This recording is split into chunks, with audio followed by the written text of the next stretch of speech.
El tema que vamos a tratar hoy es cómo tomar decisiones apoyados en métodos cuantitativos. El tema para estadística se llama test de hipótesis. Tanto en empresas como en organizaciones es frecuente que se deban tomar decisiones. Estas decisiones en general van a aparecer ante la necesidad de un cambio, por ejemplo, cambiar la estrategia de ventas, entrenar personal, cambiar proveedores, etc. En otros contextos puede ser en las auditorías, si lo que está mostrando una auditoría coincide potencialmente con la realidad o no. Entonces, cualquiera de estos cambios o decisiones pueden tener consecuencias costosas si no se implementan en forma oportuna o si se implementan en forma equivocada. Estas decisiones deben ser racionales y apoyadas en información verificable para poder, para poder realizar este circuito para tomar una decisión necesito información verificable, realizar un análisis correcto y tomar la decisión y eventualmente volver a evaluar los ajustes necesarios. En la toma de decisiones aparecen involucrados muchos factores. Tenemos desde evaluaciones cualitativas, pasando por evaluaciones cuantitativas, hay procesos cognitivos, hay factores emocionales, políticos y estratégicos en cualquier toma de decisiones. La estadística provee técnicas para ayudar a organizar, ordenar y resumir información en cualquiera de estas facetas. Por ejemplo, en las evaluaciones cualitativas podemos aportar gráficos o formas de jerarquizar la información que sea útil para tomar las decisiones. Pero es en las evaluaciones cuantitativas en donde la estadística aparece con todo su esplendor. Hasta ahora habíamos analizado técnicas que nos daban conocimientos de parámetros poblacionales, una media, desvío, varianza, proporción, usando muestras. Entonces, podemos ahora ir un paso más allá, que es hacer conjeturas a partir de esos parámetros poblacionales ante la necesidad de un cambio. La secuencia del proceso va a ser la siguiente. El investigador o el consultor tiene una conjetura acerca de cómo funciona una población, un conjunto de empresas, de clientes, de productos o de servicios, un conjunto muy grande de esos objetos, empresas, clientes, servicios, son una población. Entonces, el investigador tiene una conjetura acerca de una población. Entonces, para poder confirmar esa conjetura, necesita datos del mundo real, necesita datos de esa población. Pero esa población entera es inaccesible y aparte es demasiado, en general, es demasiado caro alcanzar a la población entera, por lo tanto se procede a un mecanismo de muestreo. Bueno, que es todo un gran capítulo de la estadística, el muestreo correctamente diseñado. Entonces, bueno, el investigador con un procedimiento toma muestras y con los resultados de esas muestras se pregunta si lo que está viendo en esa muestra soportan la conjetura de la que él partió. Con alguna metodología saca una conclusión y, bueno, puede afirmar la conjetura o cambiarla. Ese es básicamente el proceso que va a transitar el investigador. Ahora bien, lo vamos a hacer desde la óptica de la estadística. Entonces, ese procedimiento se llama test de hipótesis. Y si bien parece un poco reduccionista, no lo es tanto. El test de hipótesis necesita que esa conjetura que tiene el investigador sea traducida en dos hipótesis estadísticas. A una se le va a llamar hipótesis nula y a la otra se la va a llamar hipótesis alternativa. Esas hipótesis, nula y alternativa, son hipótesis que tienen que ver con los parámetros poblacionales de la población que estamos estudiando, o sea, nuestra media mu, un parámetro lambda, una proporción, una varianza, un desvío. Es decir, nuestras conjeturas van a pasar a ser hipótesis estadísticas en términos de alguno de los parámetros poblacionales que nos interesan. ¿Cómo va a actuar un test de hipótesis? Bueno, formula dos conjeturas que son complementarias y se trata de refutar una con los datos de la muestra. Lo que se hace es, se trata de refutar lo que fue la conjetura de la hipótesis nula con los datos de la muestra. Como estamos trabajando con una muestra, hay posibilidad de error. Y ya vamos a analizar qué es lo que pasa con eso. Vamos a tratar el tema con un ejemplo para facilitar un poco la comprensión.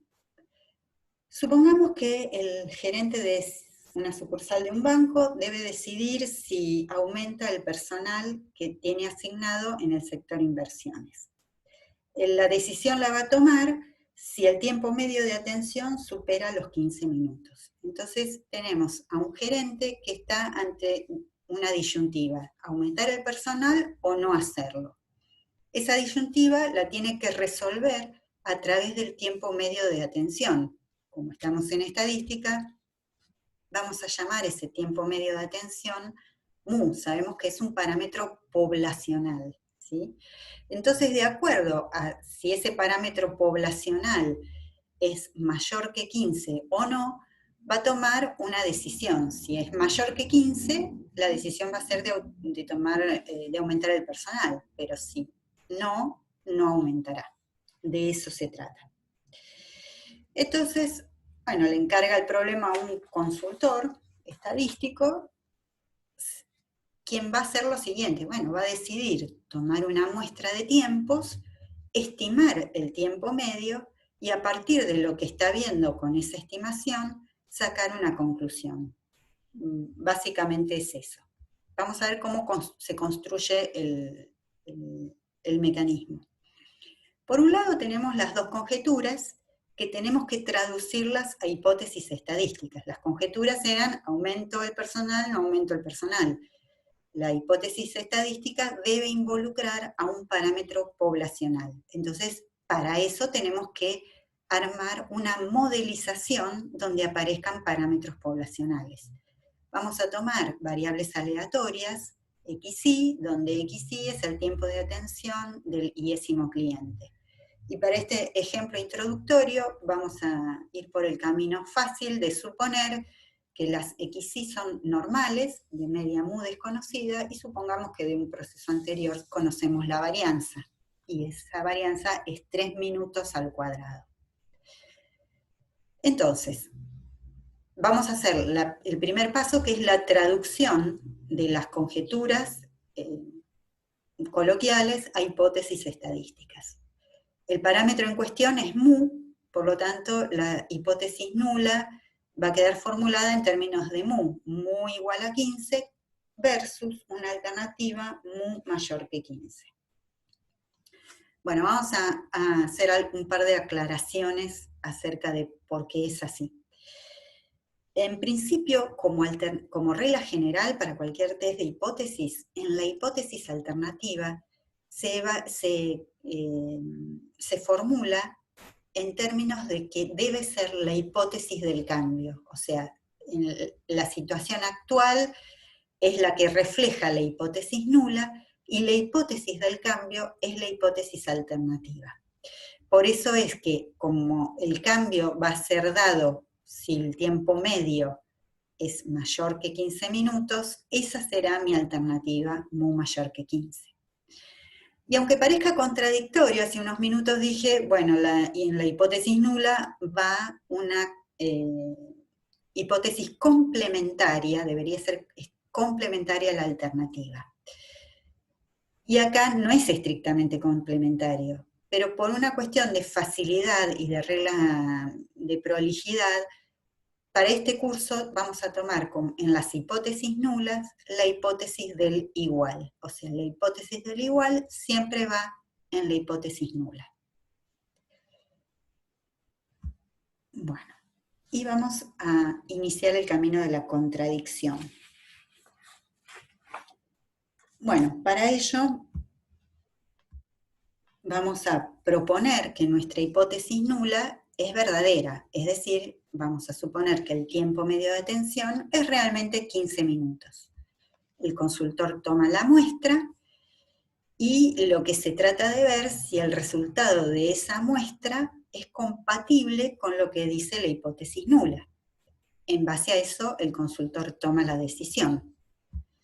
Entonces, las consecuencias de proponer que la hipótesis nula sea verdadera las vamos a ver reflejadas en la distribución de las variables aleatorias que estamos involucrando. Entonces, teníamos por un lado XY, el tiempo de atención del cliente iésimo.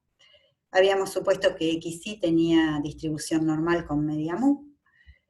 Y entonces, como tomamos una muestra de 20, la media muestral tiene distribución normal con media mu y varianza 3 al cuadrado sobre 20. Listo, ya hicimos todo el trabajo previo en las unidades anteriores para no repetir la justificación de esta cuenta. Entonces, lo que nos realmente interesa ahora es que si estoy suponiendo que la hipótesis nula es verdadera, es decir, que mu es igual a 15, en conclusión, la media muestral será con distribución normal, con centro en 15 y varianza 3 al cuadrado sobre 20. Esta es la primera cuestión que interesa retener, porque la muestra va a tener que probar ser compatible con esta cuestión de ser normal con esa media y esa varianza. El segundo paso que vamos a hacer es armar la regla de decisión. Bueno, la regla de decisión es como una regla analítica, pero gráficamente la podemos definir como una zona de rechazo, que básicamente es lo siguiente. ¿A partir de qué momento me estoy alejando mucho de la media 15?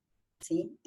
Si mi muestra, si estoy suponiendo que la hipótesis nula es verdadera, entonces la distribución de mi promedio muestral tiene centro en mi media mu, que es 15. ¿A partir de qué momento me empiezo a alejar bastante o llamativamente del 15?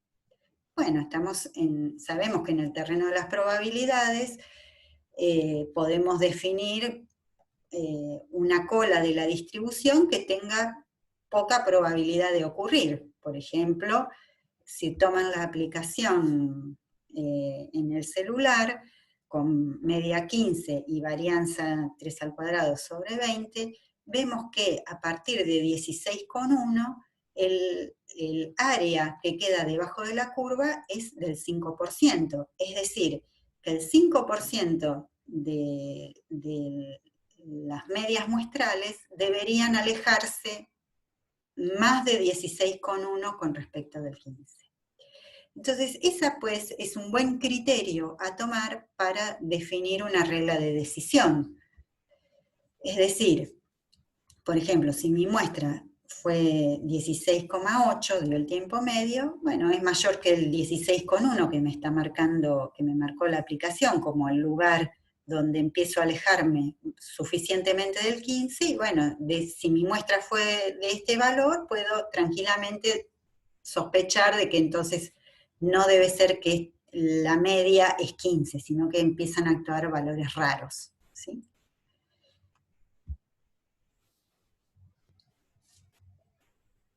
decíamos que esta decisión la estamos tomando a partir de una muestra, no de ver toda la población.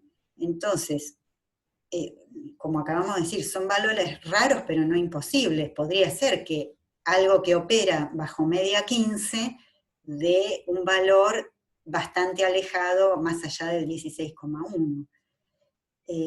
Esa es una posibilidad y sería un error rechazar la hipótesis nula de que la media es 15. Entonces, en este cuadro vemos que si en realidad la hipótesis nula es verdadera, si el test decide rechazar, o sea, si mi regla de decisión decide rechazar la hipótesis nula, estamos frente a lo que se llama un error de tipo 1. Y el otro error que podemos cometer es que la hipótesis nula en realidad es falsa y el test no lo detecta, dice que no hay que rechazar. Entonces, eso lo asociamos con error del tipo 2. Vamos a llamar alfa a una probabilidad condicional, que será la que tiene que ver con el error 1, que es rechazar la hipótesis nula cuando en realidad es verdadera. A ese alfa lo vamos a llamar nivel de significación del test. Y beta es la otra probabilidad condicional, la de no rechazar H0 cuando es falsa. El nivel de significación es ni más ni menos que el área que estamos determinando en esta curva. O sea, el área que me doy de pocas chances de que suceda. Ese es el nivel de significación. Entonces, se trata de que alfa y beta, que son errores, sean suficientemente pequeños. ¿Sí? ¿Cuánto es suficientemente pequeño? Bueno, básicamente depende del contexto en el que estamos trabajando. Si es un problema cuyas consecuencias de tomar errores no son graves, lo usual es tomar un 5% de error. Algunas veces 1% de error. Pero si son problemas delicados donde hay riesgo de vida o de pérdidas importantes, bueno, se tomarán errores aún menores al 1%. El error alfa, el error 1, que se controla con el nivel de significación, es definido antes incluso de iniciar el muestreo. Es una decisión que el investigador toma sin ver la muestra. Decide cuál es el grado de error con el que va a quedar comprometido.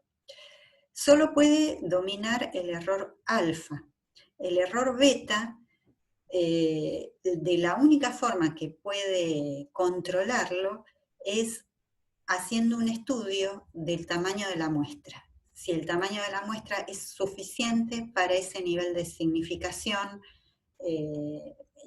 y tener bajo ese error. No lo vamos a tratar en este curso.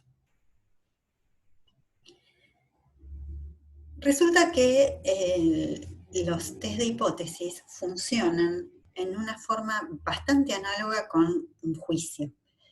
En la hipótesis nula se va a refutar o se va a contradecir con la evidencia que aportan los datos. En la terminología del juicio diríamos H0 es cierta hasta que los datos demuestren otra cosa. En el paradigma del juicio, una persona no se la declara culpable, es inocente hasta que se demuestre lo contrario. Entonces, si no pudimos probar la culpabilidad, necesitamos aportar más datos para poder acusarla. Bueno, en la hipótesis nula pasa lo mismo. Si los datos no alcanzan, no pueden refutar la hipótesis nula, no decimos que la hipótesis nula es verdadera, sino que solamente estos datos no alcanzan para refutar esa hipótesis nula.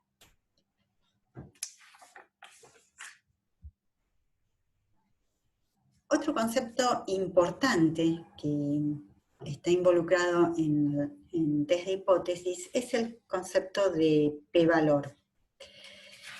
Bueno, el p-valor es, vamos a dar la definición, una de las definiciones, tiene varias definiciones, pero vamos a dar una que parece bastante adecuada. Es el nivel de significación más pequeño con el que rechazaría la hipótesis nula, suponiendo que ésta sea verdadera, observando la muestra que actualmente obtuve. Es una definición medio intrincada, pero vamos a tratar de desarmarla un poco. Por un lado, nosotros la vamos a considerar una probabilidad condicional. ¿Cuál es la condición? Que la hipótesis nula sea verdadera, ¿sí? Entonces, ¿cuál es la probabilidad de rechazar la hipótesis nula con la condición de que la hipótesis nula ha sido verdadera? Para ello, necesito haber observado una muestra para poder calcularlo. Entonces, volvamos a nuestro ejemplo. El ejemplo del consultor que observó un tiempo medio de 16,8. Fíjense, acá tenemos graficada nuestra distribución normal con media 15, con la varianza que corresponde. Esta zona es la zona que marcó el nivel de significación, o sea, la cola del 5%, y acá tenemos, donde arranca la zona violeta, la cola del correspondiente a 16,8. Entonces, el p-valor es el tamaño de esta cola determinada por lo que dio la muestra, 16,8. Podríamos verlo en la siguiente aplicación. Acá tenemos lo mismo, o sea, tenemos la distribución con media en 15, estamos suponiendo que la media es verdaderamente 15, y lo que hace el p-valor es calcular el área de curva que queda determinada a partir del valor que observó la muestra. Entonces, para nuestra muestra, que dio 16,8, bueno, ahí lo voy llevando de a poquito, el p-valor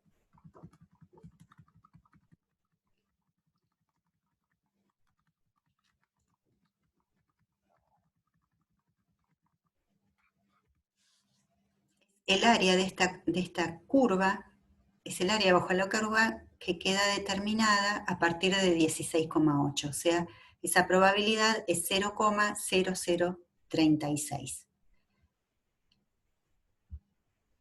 Bueno, volviendo a nuestra presentación, así tenemos representado el p-valor gráficamente. Entonces, ¿qué relación tenemos entre p-valor y nivel de significación? El nivel de significación, que es alfa, se fija previamente a realizar el test y no depende de lo que se observó con la muestra. En cambio, el p-valor depende de la muestra observada. Y la regla de decisión que podemos adoptar es que siempre que el p-valor sea menor o igual que un nivel de significación acordado, vamos a rechazar H0.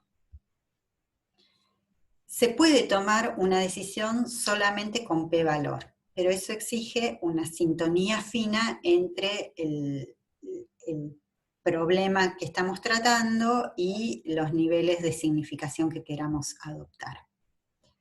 Bueno, acá terminamos con la primera parte.